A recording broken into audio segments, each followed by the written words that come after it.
welcome back. Robby Bino here with some more NBA2K24. This is the last episode, career of Robby Bino here. We are about to retire a 12-time champion. The most points in NBA history. And that's it. So let's retire him.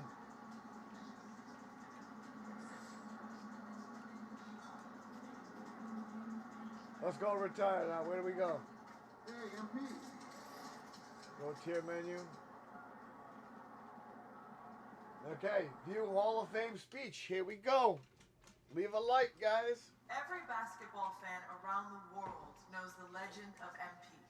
Son of Prince, grandson of Truck, fearless competitor, tireless worker, winner.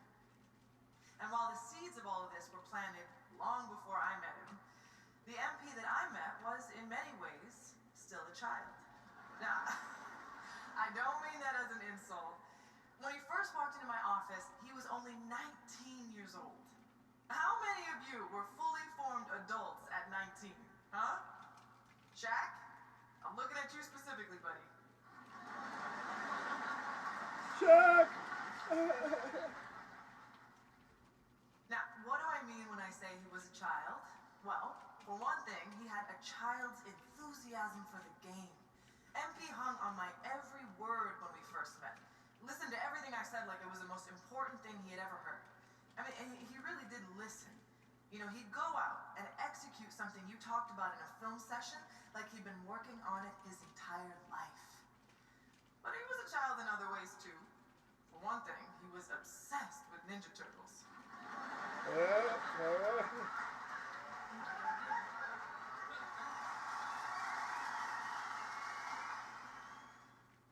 I'm serious. He had the figurines and everything. He said they'd be worth a lot of money one day, but I'm pretty sure he played with them when no one was watching.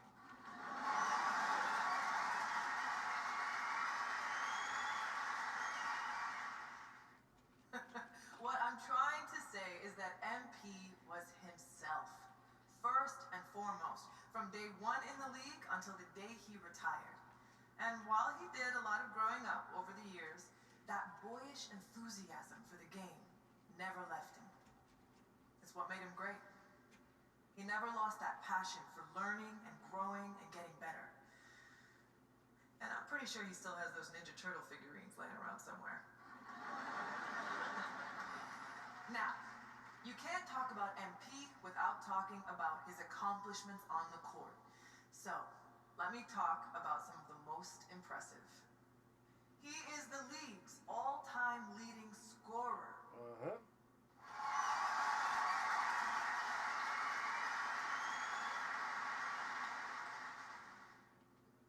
In a game defined by who can make buckets and who can't, MP was the greatest bucket getter of all time. All time. He is the league's all-time leader in three-point shots made.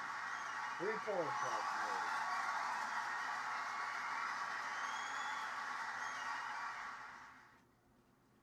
Nobody ever shot it from downtown like my guy MP, and nobody ever will. He has won more MVPs than the great Kareem Abdul-Jabbar. Kareem has 6 MVPs. Do you know how absurd it is to top that? He holds the record for most points scored in a single season. Yep. That's right. He scored more points in a single year than Wilt. More than MJ. More than LeBron. More than whoever your favorite's favorite is. MP was that dude. He holds the record for assists in a single season. Yep, another record. What else you got?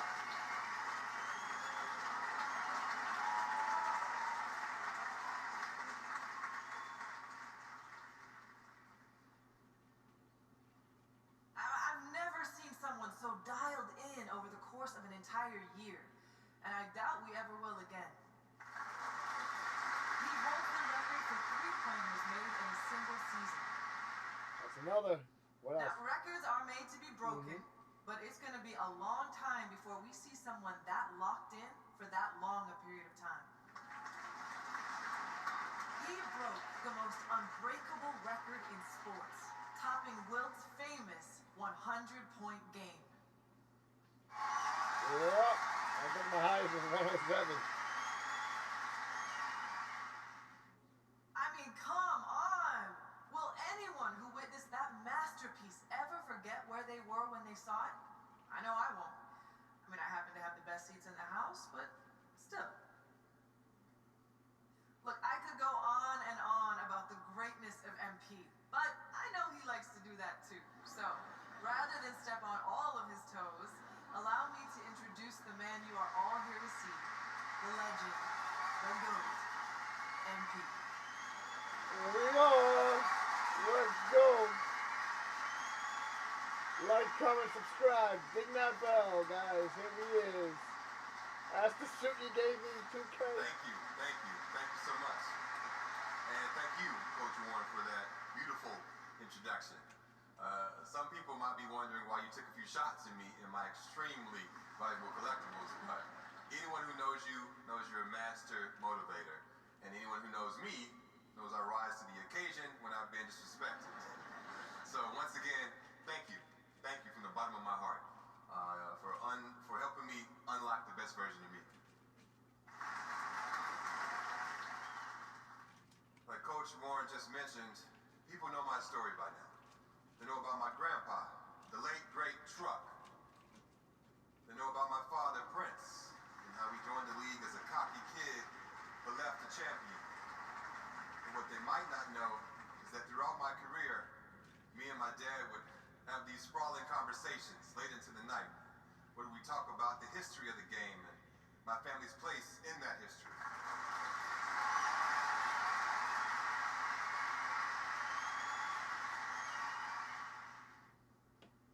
One of my favorite memories from those conversations was the time my dad told me the story of my grandpa's first NBA game. My grandpa didn't have the advantages I had growing up. He was raised in the inner city by a blue-collar father and a stay-at-home mom. There were times when they struggled to put food on the table, but he never complained. He never asked, why me? He just put his head down and got to work. He could have taken the easy way out and did things he wasn't supposed to make a quick buck. But my grandpa, he wasn't built like that. He had love in his heart, and he wanted to make his parents proud. Now, don't get me wrong. If you mess with him or someone he loved, hey, well, trust me, he didn't want to do that. When it came time to fight for what was right, he never backed down. And that's the kind of ball player he was. He didn't have the most skill, but he had the most heart. He fought for a spot in the NBA like his life depended on it. Through sheer force of will, he got drafted by the Celtics in the 3rd round. He was sent to a minor league team to start his career, but he stayed ready. And it's a good thing that he did, because he only had 24 hours from the time he was called up to the time he had to guard Magic Johnson. And what did he do? He shut him down when everyone expected him to fall on his face. Now, my grandpa, he rose to the occasion. I'll never forget the pride I saw on my father's face when he told me that story.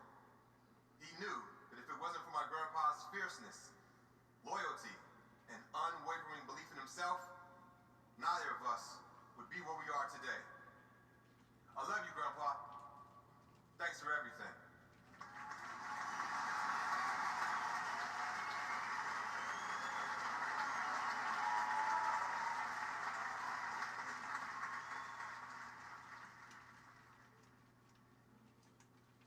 One of my favorite moments from those conversations was when my dad told me about the game that my grandpa outdueled Michael Jeffrey Jordan.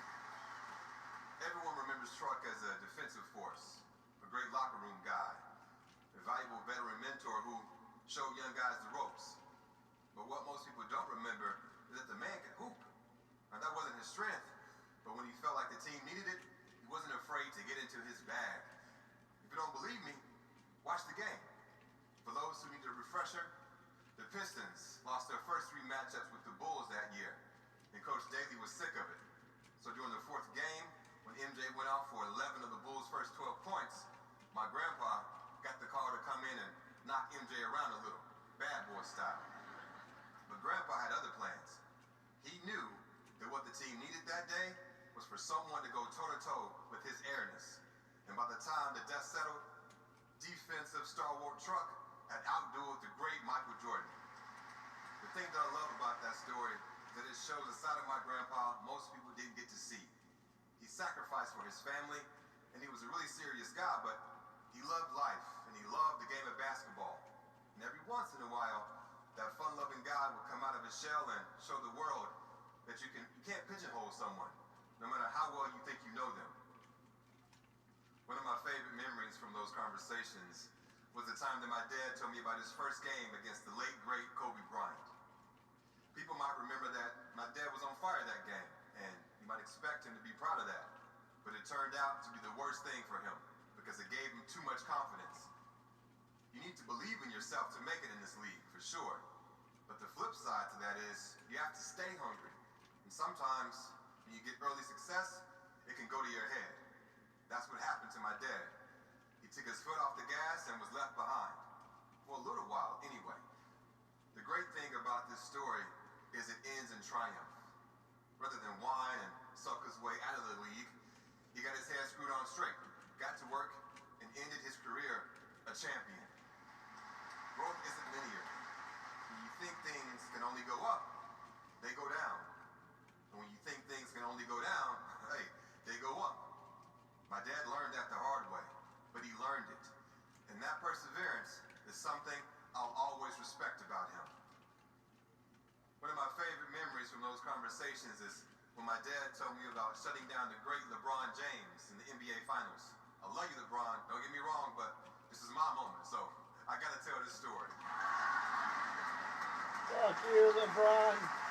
Fuck you. Fuck you. That's not always easy for someone like him.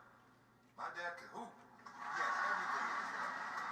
The proudest moment of his career was Game 4 of the Finals, when he used every last ounce of energy he had to shut down the greatest player on the planet.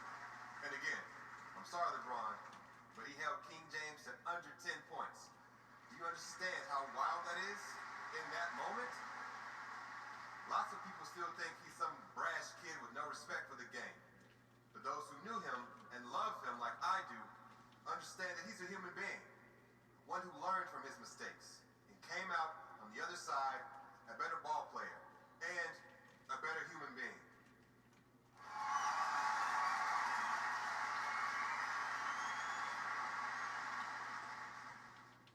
My family paved the way for me, and I had every advantage growing up. But once I got to the NBA, they couldn't play the games for me. And as a lot of you remember, my first game was the most hyped debut since LeBron James. All eyes were on me, and everyone expected me to be spectacular. So what did I do? I killed it, obviously. I'm sure you guys remember.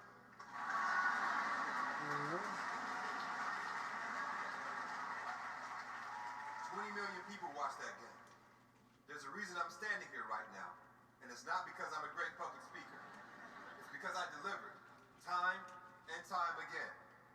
One of the most important things you can do if you want to have success is to set goals. And me, being who I am, I set some pretty lofty ones for my rookie season. I wanted to be the first player in NBA history to win Rookie of the Year, MVP, a championship, and Finals MVP. And I did it. And I did it. People said I was crazy, but I knew I had the talent and the drive to do what had never been done before. And it might sound cocky, but what's cocky when you can back it up? To me, that's just being honest.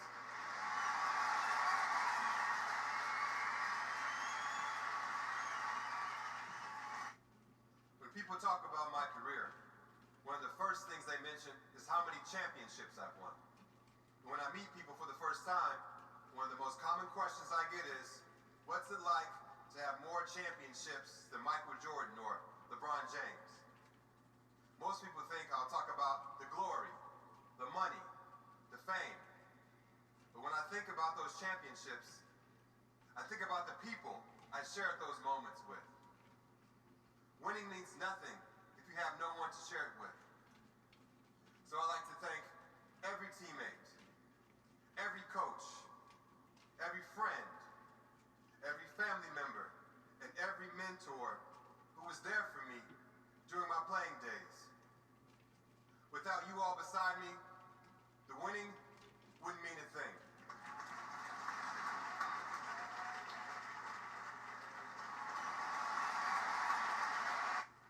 I've been up here for a little while now, and it's just about time to say goodbye. But before I do, I want to address some of the big-name pundits who put me at the top of their GOAT list recently. So here it goes. What took you so long? The championships not enough? Were the records not enough?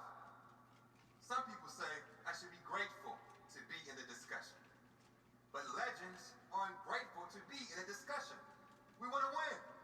That's what competition is all about. So for those of you who only now got on the bandwagon, I don't need you. Matter of fact, I don't want you. But if you've been here all along, you'll always be in my heart. I can't thank you enough for joining me on this crazy ride. And with that, all I've got to say is this. MP out. Whoop, whoop, whoop. Ladies and gentlemen, the greatest NBA player that ever lived right there. We officially retire the career of Robby Bino. Thank you, MP. Alright, now we'll basically mess around, but you guys are going to see some things in the next couple coming weeks. New videos, new this, new that. We're going to play a little more of this until NBA2K24 comes out. We're going to make a new character, another character just to play around on a new team. But yes, for another date. Guys, did enjoy the Hall of Fame ceremony. Leave a like, comment down below. You like it, subscribe if you're new. Ding that bell. Do all that good stuff. And I'll see you guys soon. Peace.